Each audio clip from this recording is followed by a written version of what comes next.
going to break even here. Yeah, we'll certainly keep an eye on Cool versus Zatai. Both of them have gotten MVPs in Game 1 and Game 2. And who's going to close it out and take game number 3's MVP and really take this set? We're going to go ahead and say goodbye to Frosco as she will join us for the analyst desk afterwards. As we get ready, picks and bans are already on your screen. Ziggs and LeBlanc are the first two, along with Graves finally stricken from the board. And whilst we go through these bans as well, I just want to highlight that mid lane MVP-worthy performances are flanked by these junglers. And I think the one thing we should see in this draft phase that changes is actually an early pressured jungler, something like a Lee Sin actually to be seen, or even a Kha'Zix who can do the same thing that a Graves can early, but a little bit better in the way of ganking. I think we should see one of those from either SOFM or Swift really tip the balance in favor of them.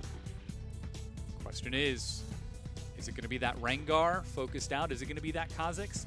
We've got 10 seconds left for their final ban. Do they risk the Rengar? Do they first pick it for themselves? They're actually going to ban away OQ's Varus in the bottom lane. So knowing they've got first pick, let's see if Snake will fall into that trap. Yeah, burning the Varus. I mean, Snake could opt into a Rengar ban, but as we said before, Kha'Zix is there, so maybe SOFM's okay with playing Kha'Zix into the Rengar with Graves gone. That's the top 3 junglers at the moment. There's also an Elise, so if he chooses to ban the Rengar, he should know that he has a champion pool available to him. It's a decision-making thing. Do we want to get rid of an AD carry or a support or a mid laner that is going to ruin a comp? So, as an example, Lulu means they now have to pick the Rengar. Or they don't have to pick the Rengar and actually risk not having an answer to it. Yeah, Lulu is the ban, and Rengar is the immediate follow-up from Newbee. So, seems like they've got their priorities straight. They're listening. However, there's a response of a Karma. Crystal looked good on the Karma. I don't know if he can play more than one support as an AD carry main, but this one was okay. So I'm not surprised that they early prioritized this champion. Alongside that, however, I think OQ should be fine with his own role, but I'd pick a jungler just because you don't want to have to reveal anything. Sure.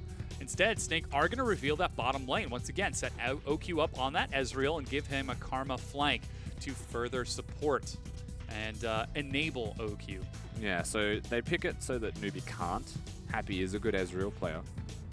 By putting it onto OQ, they don't have to reveal their jungler just yet. The reason that they don't need to reveal it is because they can see what Newbee's is.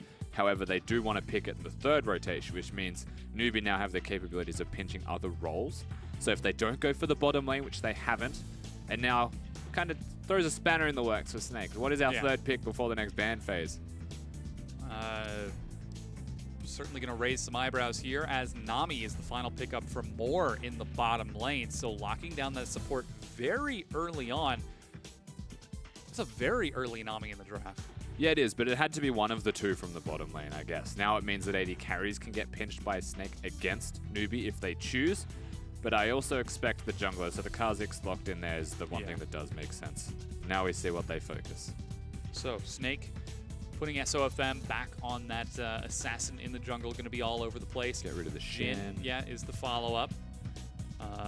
With Camille picked up for V, is it going to be a double top lane ban to enable that Camille, or perhaps... And game number 1 was Fiora Shen as the 2 bans. Yeah. So V was pretty comfortable in that matchup. Like, he didn't have a great time against Renekton. Perhaps they ban the Renekton just because of that alone, but Shen and Fiora are the 2 that they should look towards to get rid of the matchup. Flandre, it's known that Fiora can play into Camille and match split pushing, and Flandre is a very good split pusher. Him and Zatai actually worked quite well. On those side lanes, very strong with those independent champions. With Ashe to follow up, it's double 80 carry ban towards Happy. And you can see Newbee thinking about that final ban. I guess the question is how pinched as well Happy's going to be. So does he go towards the Caitlyn, or does he actually just go full Uzi and pick something like a Tristana? Happy does play it, by the way. Yeah. He doesn't play Vayne like Uzi does, though. Not a lot of people play Vayne like Uzi does. Not a lot of people play any champions the way Uzi does. Thank God. Fiora is the final ban, so they are setting up that top lane once again. So now does Snake go towards the Renekton immediately, or do they actually prioritize a mid laner like the Syndra for Zatai? He showed that he was fine on Echo. I don't think he needs to. There you go. Yeah, Gragas going to be picked once, this time into Camille. Very fun interaction. The Hextech Ultimatum and the Explosive Cast kind of nullify each other. Which actually favors V, so I'm not too sold on the Gragas matchup into it. I mean, it's okay, right? Like, Gragas has lots of sustain, Gragas has lots of crowd control. He shouldn't die, but he doesn't have the same amount of control that a Renekton has, or the sustain that a Renekton has, or even the damage. He's definitely lacking in a lot of respects there in comparison. But he has crowd control. He has lots of that. Well, he's going to have to toss it into a spell shield, as Happy is going to pick up Sivir for his final AD carry, and currently Rise is the hover from Newbee, as Snake decided to give that final pick priority over to Zatai in the mid lane. He's going to have to answer Cool's Rise. With Cassiopeia. Damn. All right, I tried. Now, there's still plenty of mid lane options there for Zatai. He can pick for like winning lane like the caster. He can pick in control mage that goes equal in lane. And then you look at their team composition, what he actually wants from it. Cassiopeia is a little bit too defensive or too, difficult even to execute on. This makes it simple. You have Kha'Zix and you have Gragas that can go in and disrupt the team. Orianna also disrupts the team with not direct stuns as crowd control, but actual movement impairment spells, which is a cool thing that Snake now have going for them. You can't cleanse it. Yeah, they've got a lot of crowd control, some pretty long-range damage from both Zatai and OQ. It's going to take a lot for Swift and V to get into those backlines. And Flandre is going to be all over anyone who tries to dive his carries. So, we are in game number 3 right now. Both teams 2 and 4 in the standings. Snake with the worst individual win-loss record in games. Now okay, we don't know that starting anymore. To pull themselves back up. Well, I mean, it is 1-for-1, so they do maintain even. And remember, it was a map record that I'm saying the worst win-loss ratio in as well. It was 31% of games that they would lose, maps total. Now with an extra victory, I think they're a bit close to that 35% point, which was game talents. Hopefully. 7th place. Yeah. Or 11th. But the pressure's on. This is a team that has just found a successful roster. SOFM back in the jungle, OQ on AD carry, Zatai in the mid lane, and Crystal on support. Yeah. The Draven main himself. Not playing Draven on support Karma. Unfortunately. It's the weirdest flippity-flop of hats. But they're starting to pull themselves together, and against a team like Newbee, who desperately need to start taking some wins. Yeah, there's a lot to prove. Of course, we're seeing the mid laners on your screens. There's a lot of history between the mid laners, at the very least. Both organizations have been around for a while now as well. And for a game 3, it's not just a third game. It's not just a series victory. This is the start of the upward trajectory again. It's the start of potentially Snake finding themselves. If they can make this game look clean, then perhaps things do start to get better for them. Contrasting that to Newbee, they looked good, and they started to falter. They just need to find good again. Just make it simple. Clean and easy is what they need to close out this match. But we have loaded onto the Rift for game number 3 between Newbee and Snake. And we've seen a lot of level 6 priority for these junglers when they want to hit that. The same thing applies here, but Kha'Zix can get ganks off earlier, similar to what we saw in game number 2. And so if they can exploit Swift's jungling, then maybe they keep him down as the choice, knowing SOFM, that is the direction they'll generally try and go. And so whilst these junglers are now flanked by control mages in the mid lane, I think the skill matchup between Cool and Zatai is actually super interesting. If Zatai can find a way to control this lane, which you would expect he does on Orianna, then SOFM actually has pressure alleviated, can invade, can look towards finding Swift, and actually preventing that Rengar from doing what happened in the second game for SOFM, which is farming out of control. And you mentioned the exact same thing that Swift did not do in the previous game, so SOFM would definitely be displaying some superiority in that respect if you were able to make that happen. Swift starting off with a fairly standard Raptor cancel. You know, the cool thing as well about everyone starting Raptors now is it's just so easy to ward for. Like, you'll always see them start the Raptors, 100%, because it's just not even a deep position. You don't have to go over a wall like the red buff. Just walk up and just place the ward, and then you know exactly where they're going to start. So the information's always there now in competitive games at level 1. Happy and More are going to let themselves fall very far back early on as OQ and Crystal are doing some work here. He's actually holding on to his smite for a really long time. He's choosing not to smite. He wants to secure his other side of the map. And again, we spoke towards what can SOFM do if he has control of Summoner's Rift. That was a very clever play for level 3 here from SOFM. But the fact that Rengar kept his smite means he'll at least be healthy or take the camp quicker. In all seriousness, if SOFM just went for level 3 and didn't finish his Krug camp, he's trying to accelerate the pace of his clear quite severely. Yeah, he's racing bottom right now, actually leaping out of the fountain. As V, fairly defensive, despite the very early level 3 from SOFM, is not going to be anywhere near overextended. I mean, honestly, I don't even, like, it just means he wants to recall and go to the other side of the jungle quicker. It takes so long to do Krugs. I'm actually super interested that he decided to do that. Because once you kill the big Krug, like those mid-tier ones, like the medium Krugs, not the baby ones, yeah, so annoying. Especially as a Kha'Zix, because there's 2 or 3 of them. They're very tanky. I like that adaptation. The quick change up lets him finish off Gromp before turning over to Blue, looking to get a very similar clear time. Still 1 camp away. That Dire Wolves need to be finished, whereas Krugs were ignored by Swift on the opposite side. Cool, meanwhile, not having a great time in this mid lane. The mid-range mage is having some difficulty against the Tai's very long-range Orianna. As expected, though, he went for the mana crystal, so he wants to go back and get his tier, you would expect. But if he's losing lane too hard, he may actually choose to stay, go for a full catalyst. Actually have some lane control then, because he'll be super tanky. Oh, SOFM is here. Hands off the keyboard once again, adjusting the jacket. Here comes Swift. He's got 2 longswords and not a lot of health. And with Newbee's bottom lane pushed in, he's probably not going to be able to help this Rengar out, but he will not get a lot of isolated damage. He'll go for the steal. He has smite. Yeah, leaps over, gets the smite steal from the black. Swift now retreating. He's burning down and will be able to heal himself back up, but only just. Ebb and Flow burns the rest of Moore's mana. As for SOFM, now going to clear out the rest of these Krugs. The moral of the story is always use health potions, kids.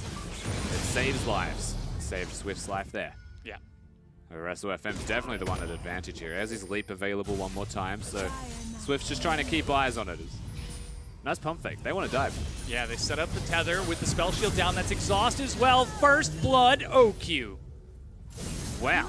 That was done well. I don't know where more disappeared to. Oh, that's heal, but 3 slows is going to be a lot of hits onto Crystal. Don't do it. Yeah, SOFM manages to find Swift in his own jungle and will kill him with the assistance of Zatai. Meanwhile, Crystal walked out of there. It's 2-0 Snake. It's almost like exactly what we said was going to happen happens. You pick a draft like this, you actually know that these things are going to happen. You have Orianna into Ryze, you blind pick Ryze. Yes, you no longer have control in this middle lane. I know SOFM's about to invade me, so I hold Smite. But the way he invades is super creative. It's unique. I have not seen someone just half clear a camp before to have a level advantage and then go to the opposite side of the map. And he spots Swift doing Krugs on his second back, a camp that most people tend to ignore because he acknowledges the lane that Swift wants to gank, it seems, which is the bottom side, because all of Snake's lanes are winning. So the fact that SOFM just has winning lanes, he might die to Krugs, means that he's able to do all of these things and then almost embarrass himself anyway. Yeah, creative though it is, he's still going to have to play smart in this set. 1-0 right now with another kill onto OQ. Things are looking good for Snake. They've got Flandre back on that Gragas on which he saw so much success. They've got the same bottom lane as previously.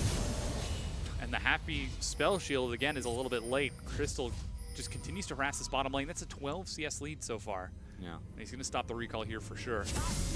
Yep. You can't actually spell shield the second part of the tether from a Karma, so you can't actually prevent the trap from hitting you once the first part is on. You have to spell shield the first part. That spell shield timing was actually to try and prevent the Q. But Crystal's an AD carry main. He knows how that works. He's got the timing down. And he beats him to it. Crystal's actually going to complete his recall, picks up a Sightstone along with more, as Cool did get his tier in boots, but Zatai is just keeping complete control of this mid lane and demonstrating some real superiority here as he's 15 CS ahead. There is a legitimate gold lead of 2,000 at 6 minutes from pretty much laning phase. Yeah. Top lane's the only one that's keeping it equal, and I mean, it's a Camille into a Gragas, so he should be. There's a twice as many CS on SOFM as Swift. He's invading now and will spot Swift. Leaps over. Here comes Crystal as well. There's no flash for Swift. He's about to get the clear, but doesn't get his cleanse in time. Another kill onto SOFM, and Snake are smashing Newbee. There are 3 control wards on the bottom side jungle of Swift, and he still has to try and go for that red buff. He has nowhere to be on Summoner's Rift at the moment. Like, that man is on Struggle Street because his lanes are on Struggle Street. So it's an entire village of struggle at the moment. Struggleville. There's a population of 5. Very unhappy setup from Newbee. We know they like to wait out late team fights. Is this the game where they sort of fall back to that strategy? Zatai is even starting to pressure onto the turret. Do you call it a strategy when you have no choice? Because they have no choice. SOFM's about to be 2 levels ahead of Swift. He's about to go from red to blue, like coast to coast, absolutely bopping him. Yeah, he's going to be spotted out now as he leaps over towards that Raptor camp. Swift tries to get blue, will pass it over to Cool if he can, but he's a full 2 levels down. Bottom lane is eating some huge harass as well. OQ gets a very early level 6 and forces them even further under this turret, leading to a 32 CS lead in that bottom lane. This wave is going to alleviate it somewhat, but this is a massive opening for Snake. Tell you what, we already spoke towards this from the first game. What does Snake change to make themselves look like a better team? Because they definitely didn't look like it. The answer isn't necessarily roster, right? I'm not going to say the changing rosters like they have has been the difference between winning and losing, though having SOFM back in his main role helps a lot. He's doing it again. He's He ignoring is those growths. once again doing that, yes. The difference to me is that they just pick things that win. Like, it's not rocket science that a Kha'Zix, when isolated against a Rengar, will be able to kill the Rengar, especially when he has the jump. They just pick winning lanes. They pick a standard draft in this game, and look how simple it is. 30 CS bottom lane, 20 CS mid lane, a ridiculous amount in the jungle. That doesn't actually mean that he's just that much CS ahead. It actually means that he's got more gold than the average CS worth. He is just incredibly far ahead. Yeah. SOFM is really setting his team up for success right now. Blue buff being passed over to Zatai to answer the one that Cool received just a little while ago. Cool actually going for Boots of Lucidity first before finishing any items. So Newbee, they're really investing in the long Flandre's gone haul. back to the turret, or he's at least sitting defensively because they were considering teleporting to bottom to dive this. He's found Swift, so they may not do it anymore. But SOFM's pressuring the side of the map. He thinks he can dive. They're trying to collapse onto SOFM. There goes Thrill of the Hunt, but teleport being used. It's actually going to be completed by Flandre, and V-Fall is up as well. Flandre forced to make it over 2 walls, but at what cost? I'm thinking that he's pretty happy he's a Gragas right now and can body slam over walls, so he does get out. But now they still threaten this bottom lane. They feel like perhaps they can still make the play that didn't work out with the teleport positioning. Because SOFM is still super far ahead, just wants to poke. Leaps over, the bolus slows him, but the bubble does not catch SOFM, and he continues to sit outside of this vision. Snake are trying so hard to break this, while Zatai is keeping Cool occupied in the mid lane. But why? They have 2 control wards. They do have the ability to at least prolong siege this. They don't necessarily have the same sustain that a Nami can provide, but the Nami's out of mana. So they have every right to be trying to prolong this. Top lane's not a problem. No one's going to siege it. Mid lane still has control and tempo of the map. Zatai is happy to be isolated. Like, Snake aren't making a bad decision by staying down there. They're just using their gold lead to prevent Newbee from even bringing it back slightly. And taking a look at the gold, it's nearly, what is that, 3,000 gold ahead? Yeah. Realm Warp, they're going to try to force a fight onto Zatai. He flashes, but there's the follow-up Hextech Ultimatum. Cool's going to try to get in there. Shockwave finds feet, doesn't fling him out. And Swift is the one who leaps in for the kill. Zatai didn't have flash, used it early in that engage, and Camille can always lock him down. He went for a trade instead. That was the decision. Didn't actually cleanse the stun. Yeah. Could have perhaps cleansed and then flashed back to his own turret. That's definitely still there. But it's enough. Thought as well. Oh, OQ forces the heal. Crystal actually dives as well, and here's SOFM keeping the minions on the side. Crystal's at super low health, but here comes Swift. He's almost got his Thrill of the Hunt off of cooldown, and they now see that Rengar is there. Yeah, they've spotted him, and the pressure's not going to be enough to actually secure a turret. So OQ and Crystal decide finally that they have the ability to go back to base. And now we get to see items actually expand a little bit further, and perhaps the advantages that Snake have got increase more. Yeah, Morello's picked up by Zatai while he was dead. The 2 components of that Triforce for OQ. He's not quite finished off that Stinger just yet. And taking a look at SOFM, he's finished off his own Warriors enchant along with Boots. So minor advantage over Swift in terms of the gold that he currently has. Yeah. But he's still more than twice CS up, a full level up in experience. And we're seeing this sort of discrepancy even in the bottom lane. Yeah, as the red Oki's a full level up. Yeah, SOFM is going to steal this away. All of Swift's jungle belongs to SOFM, honestly, whatever he chooses to fight for. And the major difference now is that Camille is still a champion on Summoner's Rift. She has proven already that Zatai can die. He has no flash, and they're aware of this fact. So if there's one thing Newbee can do, it's use Swift and use V and kill that middle lane. Get Cool going again. It's the best option that they have got. Well, they're bringing Swift. They've already got V there as well. They're sitting just outside of vision, but here comes Flandre from behind. He's going to be spotted out, and they turn onto him. Ultimatum is not off of cooldown just yet, so Flandre can make it over the wall. With True Shot Barrage fired down bottom, this is OQ looking to take the first turret of the game. 650 bonus gold, and Snake really bank in as they take mid as well. That's a snare onto SOFM. Now they've got the ultimatum. Realm Warp is not going to take anyone, but they turn onto Zatai. He's still got no flash. Shockwave flings V back in. He goes down to the assassination from Crystal as SOFM backs out. OQ is almost there, but Zatai, despite his damage, does not have enough. SOFM leaps the wall, makes sure to wait and make it nice and painful for Swift as he escapes. Meanwhile, Flandre was able to collapse and get a kill onto Moore. Yeah, he's still there for some reason, trying to bait Swift further in. OQ and Flandre are following up. There's a moral battle between junglers right now, but Flandre got 2 kills, Snake broke 2 turrets, OQ beating his own team, and now they're diving. Yeah, he's got the cask ready, but Flash from Happy gets him over the wall, and he's trying to haul, but Flandre had flash, wasn't worth it, but threatens to get something else out of him, and that would actually be diving 2 turrets. We get to see this fight again. Now, I actually have to highlight Zatai here. He doesn't have flash. He gets the shockwave on the 2 priority targets at the same time, and watch the fancy feat from here. So the Q misses, dodges a bubble, dodges the spell combo as well. All of that time is actually spent where Flandre can now rotate in. So this is where the double kill comes from. And again, Snake, before this fight happens, gets 2 turrets. So it's an afterthought fight from Newbee. That means it's a desperation trying to capitalize on what was a turret take. Doesn't amount to anything. Yeah, at the 15-minute mark, it's 5,000 gold in favor of Snake as they also take that first dragon on top of the 2 turrets they already secured. OQ heads up top to defend his tier 1, but Happy and Moore are already up there. And V is on his way as well, so that means OQ has to wait for his team. That means that this tier 1 looks like it's going to go down. Yeah, it definitely is. They have to respect Camille's engage on OQ. He has E, so he can dodge it, but he's feeling excitable here. Here comes Zatai, flanking from the side. He's got no summoner spells, but he does have Shockwave. Tosses out the command attack to zone. Happy into the wall.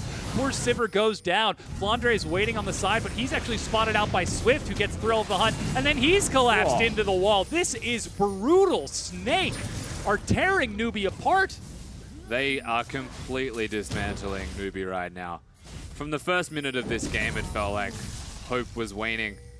And now with 1 outer turret left standing, they make a play towards it. They continue to take every single buff that does not belong to Newbee anymore. Yeah, they're taking everything that's nailed down and the kitchen sink. SOFM's having a wonderful time. Oh, yeah. He has a team working with him. Imagine that. These are the sorts of games that you share with your friends. You actually download the replay and send it to them. These teams, yeah, it's a Kit Kat game. Yeah. Break me off a piece of that? Replay? Share with your friends previously. Oh, okay. All right. Don't share it with fish. Rift Herald is now even being taken as well as Flandre makes his way around. Gosh, even SOFM is going to get that while Zatai finishes off the top tier 1. He zones away the Sivir and doesn't even care about the turret shots. That's all 3 tier 1s. And with SOFM leaping, he gets the slow with his evolved W. And Happy goes down. The Hextech ultimatum tossed onto Zatai as V is going to try to burst him down. He gets the kill, but SOFM is hot on his heels. Meanwhile, Flandre is collapsed upon by Cool and Swift. He ends up going down as SOFM finally assassinates V. Crystal is separated from his team, and suddenly Snake find themselves falling apart. Good flash over the wall gets him out, but Newbee are on the wrong side of this wall. Falling apart or regrouping, Dom? Yes, is the question. Newbee now having to run for their lives. It's not their jungle, so if they get spotted, they will die. SOFM's on the hunt. Oh, just outside of the hitbox. Does not hit Swift. While Moore, despite singing as loud as Nami possibly can, He's going to make it back into base, but here's that play again. Those are some good sound blocking trees, as we do get to see how Happy goes down. The spell shield's used pretty early here, so unfortunately with that going down, the amount of slow that comes out of an evolved W from SOFM's enough. However, V was here, and once again, he is going ham at trying to take out Zatai. As you can see, that's how the flank comes about. It's the Rise ulti. Cool's still doing good things. He's doing great things, honestly. But the rest of his team is still imploding. He's 2-1. He's the best performing member on the team in this whole series at the moment. And he's still shining well. It's a sad day when you say Cool is the best member on his team at 2-1. 2-1's good. And, well, comparatively. I mean, like, considering Cool's name and the fact that SOFM is about to face check into a Rise. When you compare to sort of the grandeur that we expected from these teams way back in the day, and even heading into the beginning of this split, knowing that Coco would eventually get in there. I mean, to be fair, like, the caveat to it is that Cool is ahead because V is camping it with Swift, right? Like, they're just keeping Zatai down. He's 0-3. Yeah. And so, yes, he is performing well, and I mean, I agree. It's not because he is personally doing incredibly well, but they're getting him to a stage, acknowledging that Cool can carry. Yep. It's just weird seeing this happen from Newbee. Yeah. They never play like this. Newbee are falling apart. It seems to be that slowly but surely Snake have gotten better over the course of this series, and Newbee have fallen apart more and more as it has gone on. Complete role reversal from game number 1. You know, the hardest thing about watching a Newbee game is trying to not say the words more and happy without referencing the champions or the players. Because you won't notice it, but you will now. The amount of times that you say more and happy without thinking about it, like, just get ready. Okay, I'll do that. SOFM face checks into 3 people, eats a boomerang, and says, all right, neat.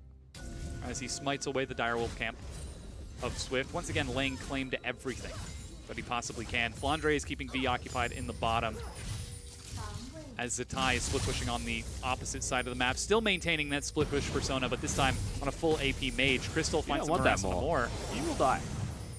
I know he's baiting. Like, I understand that there is an exhaust, but that's still a lot of pressure. Poku's there too, and he's got that completed Triforce Shockwave onto Cool as they assassinate him under his own turret. Flandre is on the other side of the map trying to duel with V, and SOFM is a god. There's a casual tower dive at a second turret on a Rise. He had Ghost, and he also has magic resistance. SOFM did not evolve his Q, so I didn't expect that much, honestly, to come out of him, but he is a 6-0 Kha'Zix now, and it is quite a substantial number of damage. Goodness, just sitting outside of the vision, Snaker. They're just enjoying this way too much. Yeah, they're playing with their food a little bit. It's about making Newbee come towards them, but with a 7,000 gold lead, you saw one force already under the turret on the top lane. It's playing around Zatai as an engage tool and letting Flandre deal with V, keeping him busy perhaps, or stopping him from teleporting or getting turrets. Like, it's a slower process when they don't have the Gragas as their engage tool, because it is reliant around the slow from SOFM and the shockwave from Zatai. So given that both of those things are not as readily available as a Gragas, yeah, it is vision. It's control wars. Control wars. An excellent new game. Control wards wars. It's minefield. That is really tough.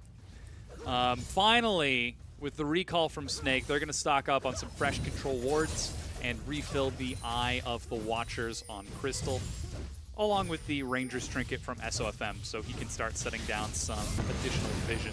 Yep. Now, after the 20-minute mark, Baron is on the map, and with Ocean Drake respawned, as Snake have got some new neutral objectives to bait Newbee into to look for more kills. They'll probably just do the Ocean Drake. Kha'Zix by himself, you would expect, is entirely capable of doing it, so he'll just take that one down. You don't have any expectations of a response. There's no vision there. I love SOFM's build. I like to imagine he was building Black Cleaver, got the Phage, got the Caulfield's Warhammer, and was like, wait, that builds up. Hey, dude, I am actually 100% with you. I believe that SOFM just did that. It's not even that he, like, you don't want to believe. He did that. Yeah. That's Flash. Oh, man. Crystal is engaged upon from 4 directions as 4 members of Newbee catch him out of position. Caught on a warding mission. You called it. You did. Ward Wars, man. Crystal, not a support main, so again, the awareness of where to be is okay. He knows how to not die, but he also doesn't know when to place vision, I should say, and can find himself caught out. Rise very good at doing that. Rengar as well. And with a Sivir ultimate, I mean, this is a pretty stock standard comp from Newbee. Yeah. So getting one pick ultimates. is handy. Yeah, no, look, it's 4 ultimates, but it's a Sivir who'll always have her ultimate up again. Rise doesn't really matter too much. He'll build CDR as well. Like, they're not high-cost ultimates, like, compared to a Shockwave. They're already down by half in most cases. And already, Crystal has respawned. He's making his way out of base, perhaps a little sheepishly this time. Catches up with his AD carry. Yeah, I was totally here with you the whole time. Flonder's actually roaming up, but he's going to be spotted out by Scuttle Crab, and then he heads right back down. And the game is definitely slowed down a bit. OQ gets some harass and buffers his True Shot Barrage before the bubble. OQ is going off right here. Oh my god! That is amazing! No, it's OQ. He's having a great time. 302, he's got his items. Yeah. And now the Baron is something that we have to address. It's a Kha'Zix composition. Ezreal has a lot of single target damage that he can apply as well. It is going to be on a ward. Maybe the opportunity comes up for Newbee, but I doubt it, because look how quick they can do this. Yeah, you've got Cool with the Realm Warp, and Swift pops his Thrill of the Hunt. Realm Warp is ready. It's being used behind the pit with Flandre there. It gets Swift way too far away. Baron is picked up by Zatai, as Smite was used by SOFM entirely too early. As Flandre is going to race bottom to try to defend his bottom tier 1 from V. It was a cute idea there from Newbee. I think they could have been a bit more proactive and thrown him inside the Baron pit. I just don't think he pressed the range properly there, Cool. Yeah. At the end of the day, the Baron goes to Snake after very meaty picks and big plays out of OQ. It's an aggressive Ezreal. It certainly is. Perhaps OQ feeling very happy now that he's finally found his stride. 7-0-2 on SOFM, 3-0-2 on OQ. He is that happy as well. I gotcha. He's feeling happy. Yeah. No, he's not. He's killing happy. No, I presume he is also feeling the emotion happiness. There you go. There you go. Do you want me to do that every time now, just to be I'm just clear? saying be ready, because you won't think about it, but you will say that word happy a lot. Instead of, like, they're going to push for more turrets, they're going to push for additional turrets. Yeah. I can get more syllables in here. Good, that's the challenge. Snaker's setting up. They have got the advantage. They have got the tempo. They have got this game in the bag. But they just need to close it out. Yeah, they definitely do need to close it out. There's a couple of closing issues in the LPL in terms of performance. They always get leads decently well. Early game seems fine. Mid game is a little bit more challenging for a lot of the teams, and that late game is where they just agree, you know what, we'll play a 50-50. So if Snake can actually close this game out, the lead's big enough. Like, surely they can continue with a Baron. He says optimistically. They finally break down that mid-tier 2 turret. And now swinging up towards the top will clear it out. V is split pushing in that bottom lane. Flandre is forced to answer. He's got teleport, but Baron buff still going to be up for about another 90 seconds on Snake. Probably down to about 60 at this point. The Newbee have sacked all of the outers. They just defend the base itself. The inhibitor turrets are the things they want to keep alive. And it's about having Camille on a side lane. I don't know if he can just outright 1v1 Flandre, but it's the Trundle build. Lots of sustain with a Ravenous Hydra, not a Titanic Hydra. So he just wants to split push. That is the only saving grace, is scale and split push until the Rise is big enough and the Sivir is big enough. They've got 2 completed items, or 3 completed items apiece when they're so far behind. They need Magic and Magic Pen and Lethality. So you're telling me it's going to be a while? It'll be about 10 to 15 minutes. Okay. But V can accelerate that if they get him going properly. Snake now setting up for the Mountain Drake. They're second if they can't secure it, as OQ is going to be the one who picks up blue buff. Zatai, despite being on that side of the map, he's going to hand that over to him at 0-3 and 9. Still 3 items, but the 3 items of OQ do so much damage at this point. Yeah, he's going to be really hard to deal with. Even having armor boots prevents damage from Happy as well as Swift, even V on the side of Newbee. Armor boots are pretty silly at the moment. They're looking now for this final tier 2 turret. Snake set up and break it down so quickly. No contest whatsoever from Newbee. They also have 2 blue buffs on the side of Snake. They take the enemies blue buff before they get their own. There's about a minute of separation between the buff timing, so they both have blue buffs. And now they siege. Ocean Drake will complement this. Mountain Drake will complement their siege. And his turret's in trouble already. Yeah, Cool can't get in range of those back minions. V is forced to walk up. The inhibitor has already been broken. The base has been fractured. And with Zatai and OQ there, they start setting up, looking for the next inhibitor. It's a 3-2 split. OQ catches up with the rest of his team. That's Thrill of the Hunt, looking to catch Zatai in rotation, but he takes the long way around, even dropping a sweeper on top of himself, and Swift does not find a way in. With Baron wearing off, that means that the inhibitor is still standing for now, but that is an open inhib in the mid lane. I like that decision from Zatai, though. Get with the team, group up. Rengar's now wasted his ultimate, and so they can pressure this middle lane if they choose, but from the looks of it, the Baron buff is now worn off. And so that siege is a bit more difficult to execute on. However, they should not stop it. They should get that mid lane inhibitor just through sheer power. They should. Yeah. Concentrated force of will is what they're going to need. 10% left. 20% crit. Flandre eats a slow. And a shockwave needs to be the difference here. Yeah. Last game, it was a game of inches. This game, it is significantly more than that. As Snake find a huge assassination, and they actually follow up onto Cool as well. The two wave clear carries for Newbee are dead. They're staying mid lane, so this absolutely could be the game over here. Bottom lane inhibitor's the next best thing. They've got easy minion waves set up. The minion control has been stellar from Snake. They do decide to end instead. Yeah, adjacent teleport to keep that minion alive as OQ starts clearing out the bottom Nexus turret. Flandre completes it. That's Hextech Ultimatum onto SOFM, looking for at least the Pride kill onto that jungler who has been so huge this game, but OQ is having none of it. He is cleaning up in the backlines, and they will not be able to find that kill. The Nexus turrets go down, and Snake come back in the series to take game 2 and game number 3, God, he just getting respawned. the execution kills on the fountain and defeat their opponents of Newbee. That was pretty rude from Zatai, but that was pretty good from Snake. There's not much more you can say about a victory like that. Level 1, they had the lead, and at 29 minutes, they converted that lead into a pretty clear-cut standard League of Legends victory. I'm impressed that Snake have managed to come from what was that game 1 into this third. That look good? Yeah, Snake finally bouncing back here. Swapping SOFM back into the jungle, rotating that bottom lane around a little bit. We're actually doing some rotations on the caster desk here, as joining us once again is Indiana Frostgear in black. A very well-deserved victory from Snake, and that wasn't just a comeback from the series, that was a comeback from SOFM. It has been a long time since I've seen him look that good. Yeah, this guy really creative pathing, netting a few early kills, but then just consistently using them so effectively to shut Newbee out of their own map.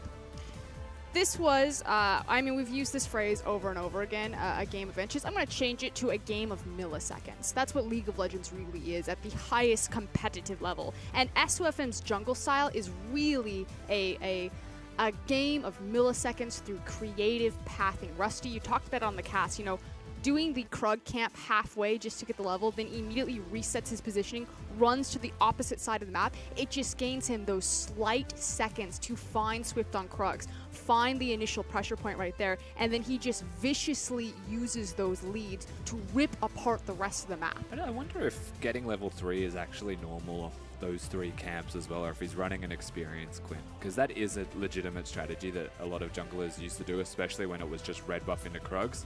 We nerfed the amount of experience you get from that. I think he'd still get 3, but he didn't do the full camp, so he doesn't get the full XP.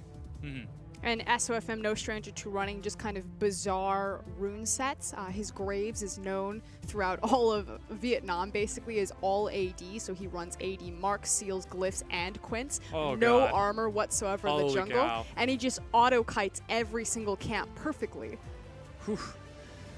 Well, you can see him smiling right now, finally feeling happy that he has made a return to form. And this is the thing. This is why we are so hard on SOFM, because this is the expectation that he has set for us. And he did this consistently last year. He's like the biggest tease. He's like that smoking hot redhead at the bar who just like slides you the number but never calls you back.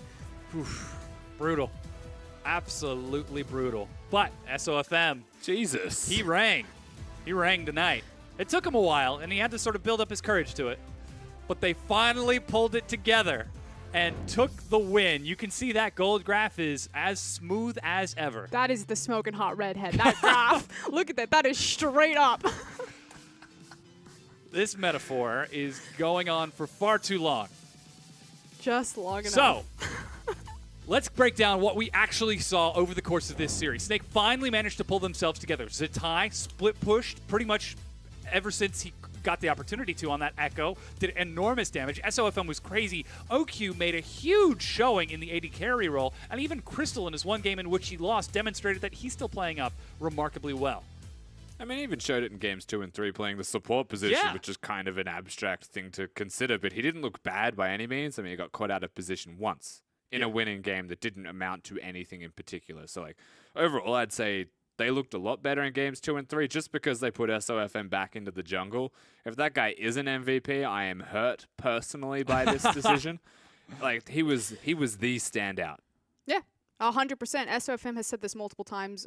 There's a great documentary on SOFM where he explains, his coach explains, everyone explains, SOFM only plays for himself. He finds himself a lead, and then once he has it, he is so good at just rolling that lead over into other lanes. Yeah. And so this is the thing to take away from the series. Yes, it is nice to see Snake kind of return to form or return to expectations. This is why we're so hard on them when they don't show up like this. But ultimately, we didn't learn anything new from Snake here. They won the exact same way that they've always won. It's not like we're continuing to see the evolution of Snake, just kind of like the comeback It's story. almost like a relief to have them back, right? Like, it's just, I'm glad that they are back to where they should be. Yes. Yeah. You get to breathe a sigh of relief, Rusty. That is SOFM, who is taking the MVP for this game. 8-0-4, involved in a good 67% of his team's kills.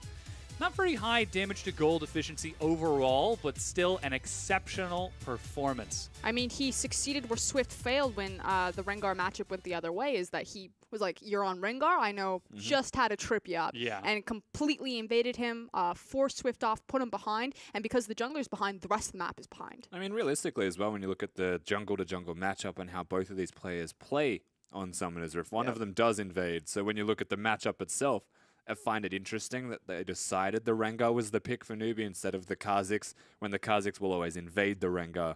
And they drafted themselves in lanes that will actually not have lane control in terms of how they take out the minions. So Snake set themselves up well to do exactly what they should be doing on League of Legends on Summoner's Rift. Newbee did the opposite.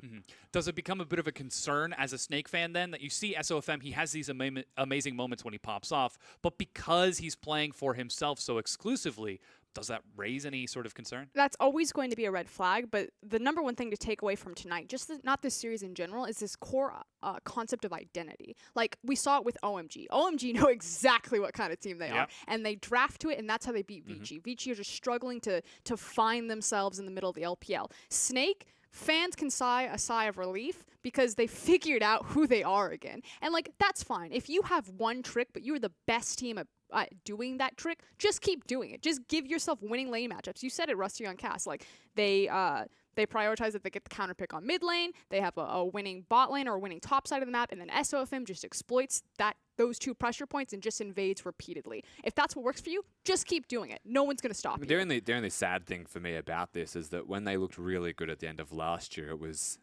Flandre. And now they've decided Flandre doesn't actually exist. He's on this island that teleports one more time, so he's not actually being able to carry as much. And it's just a shame. It doesn't mean a lot, but it's a shame. I do agree with you that he's not carrying as much, but I feel like Flandre is actually playing really well, despite the fact that he's kind of taken that back roll type of seat. He's just that guy who's, making the teleports at the right time. He's hitting the really nice Gragas casks. He's just constantly in the right place, right moment. But he's not that gangplank anymore, that Fizz that's diving the backline and getting the quadra kill. He's changed roles over, but They're still being banned from him, I guess. Yeah. And he's just putting in the time. He's clocking in. I like Flandre. Solid Coming backbone. in, definitely 10 out of 10. Would hire again to sort of do some sort of like, I don't know, roofing work. He's the guy who gets it done like on time all the time. We used to joke last year about like Flandre's boardroom because he was just like doing all these crazy things. Like, does he just sit at the head of the snake table and be like, this week I'm going to play LeBlanc Trinity Force top? And everyone's like, okay, Flandre, that's fine. Now he's like at the top of the boardroom and he's just like, this is fine. I'll hear your guys' ideas out. That's fine. I'll oversee it all. Yeah. The surveyor. He has turned from the contractor into the surveyor. Whereas SOFM is like, guys, I have this great idea. Put me support. What if I change roles because we're losing? And everyone's like, all right, how do we work around this? Oh, yeah. I can affect the game so much in the jungle. Now think if I had Moby boots and the sight stone. You could just build those in the jungle, SOFM. No. God, no. It has to be done from support. Okay, so we've talked a whole lot about Snake. Let's take a look at their opponents on the other side. Newbee.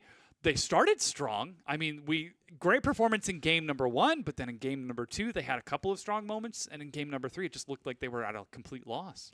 Okay, Newbee and WE are the same being to me in that they always want to get late game. They always want to teamfight late game. Okay. That's what I mean when I say that. Sure. They're not the same. Yeah, they're like players in just any- All right. raise my- So to fix this, right, to get Fix. to late game, how do I get to late game efficiently? Is by winning early game. That way, even if you miss the mid game, you don't do anything right, you've still got an advantage that they have to claw back to being equal to you. So you get to late game in a better position. Whereas if you're Newbee and you lose everywhere, you don't have a mid game, you then lose more and more and more until you actually just lose the entire game. So the easiest thing I can say for Newbee right now is draft better. But the end. Do you want me to say the end? I Okay, end. thank Cut. you. So they just draft better so that they can make it towards the late game more consistently. Yeah.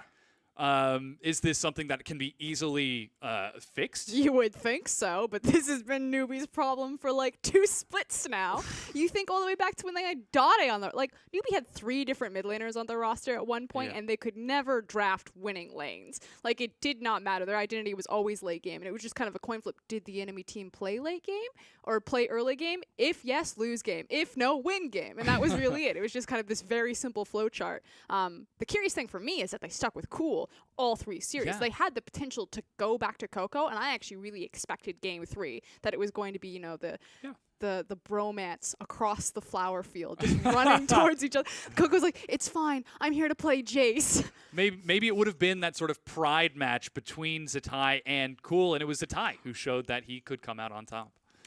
We've actually got the standings for you as well, so we can take a look at where these teams shake out at the end of the weekend. Of course, if last week was the top-tier teams going head-to-head, this week it is the bottom. Snake finally find a win along with OMG, leaving LGD at the bottom of Group A. Meanwhile, in Group B, Vici still hanging out down there along with Newbee. And again, we said it at the top of the day, I'm going to say it at the end of the day. It is all about the top 4. That 4th place spot is so important because that goes into playoffs. And in Group B in particular, that is incredibly volatile. Yeah. All of those teams are tied up. This is cross-conference. This is free wins. And it's only going to get worse from here when we move back into our domestic conference, because then you can start moving 2 spots. I think it's interesting as well, whilst we keep a tally between groups B and A and which group has more victories. Today was 2 A's, so now they actually have more victories than their opponents in terms of the cross-conference play at the moment. The individual talent winning out. Yeah. 6-5 in favor of Group A so far. We'll see if that continues tomorrow, however.